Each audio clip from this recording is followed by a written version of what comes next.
China, 9 na taong gulang na batang babae nanganak. Isang healthy 6-pound baby boy ang pinanganak kamakailan lamang sa kanyang nanay na 9 years old lamang po. Ito yung close-up ng bata. Nasa maayos naman silang kalagayan pagkatapos ng cesarean operation sa isang ospital sa Jilin Province, China.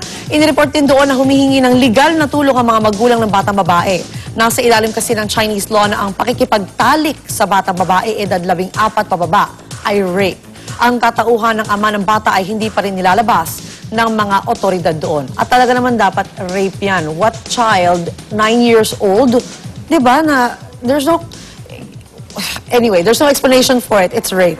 Next, web hirit natin ang nauusong laro na kung tawagin ay Cinnamon Challenge. Kinababahala ng mga magulang at doktor. Nagsimula lamang ang bilang isang dare ang Cinnamon Challenge na paramihan na malulunok ng cinnamon nang hindi umiinom ng tubig.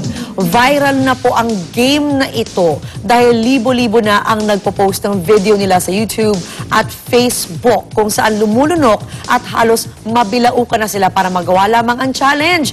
Nababahala ang mga doktor dahil maaari itong maging dahilan ng serious damage sa mga baga at sa mga mata ng tao.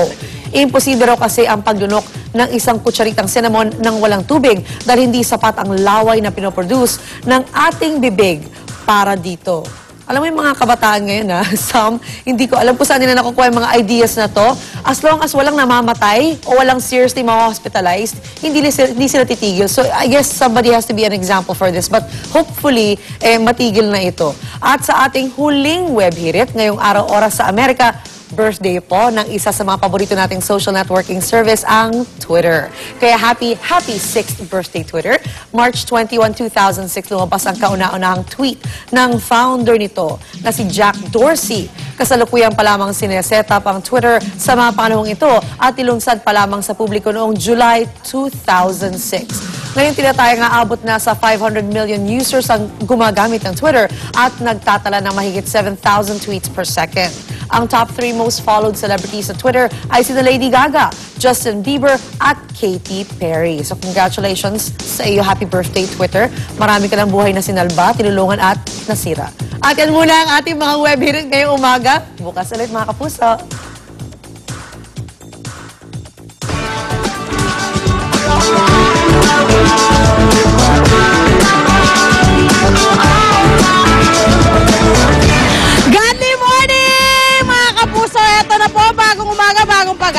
Hatid po sa inyo ng pag-asa ang ating init panahon.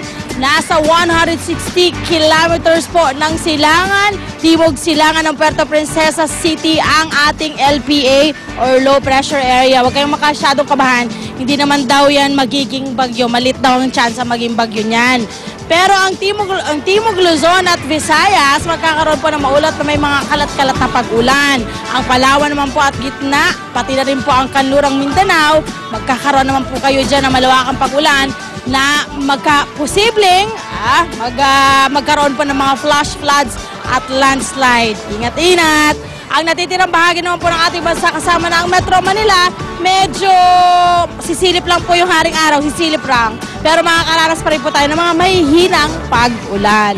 Ang ating pong sunrise, 5:59 ng umaga at ang ating pong sunset ay 6:07 ng hapon. Narito naman po ang mga temperature and weather condition sa ibang bahagi ng Pilipinas. Tandaan niyo po mga kapuso, sa kahit ano pa mang hamon ng panahon, manatiling alerto at mahinahon.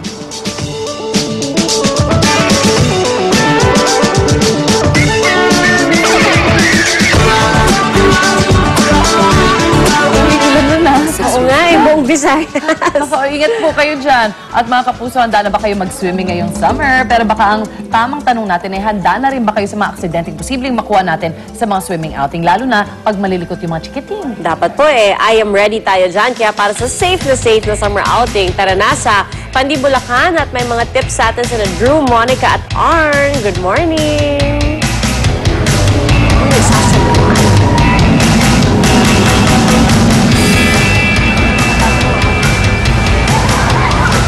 There you got it, baby. Good morning. Good morning, partner. Good morning.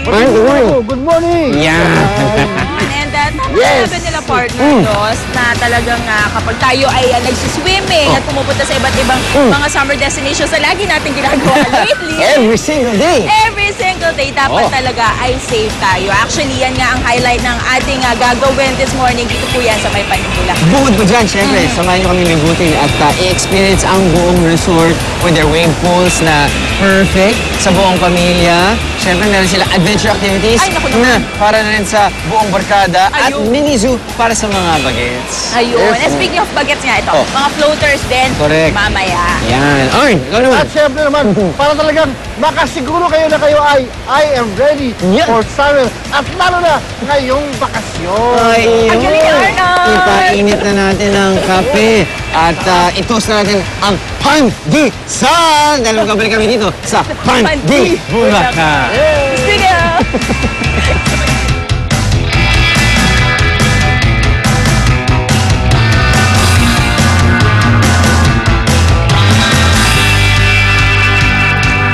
Alright mga kapuso, walang bibitaw sa pagtambay at talagang masayang umaga dito lang sa Unang Hirit!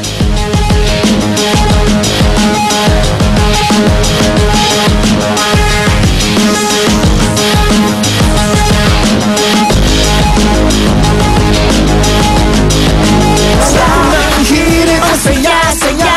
Sa unang hirit, unang hirit, I-level up ang breakfast mo with Highlands Corned Beef, the premium breed of corned beef, kasama ng unang hirit barkada. Soy yummy, soy healthy, soy unbelievable, soy irresistible.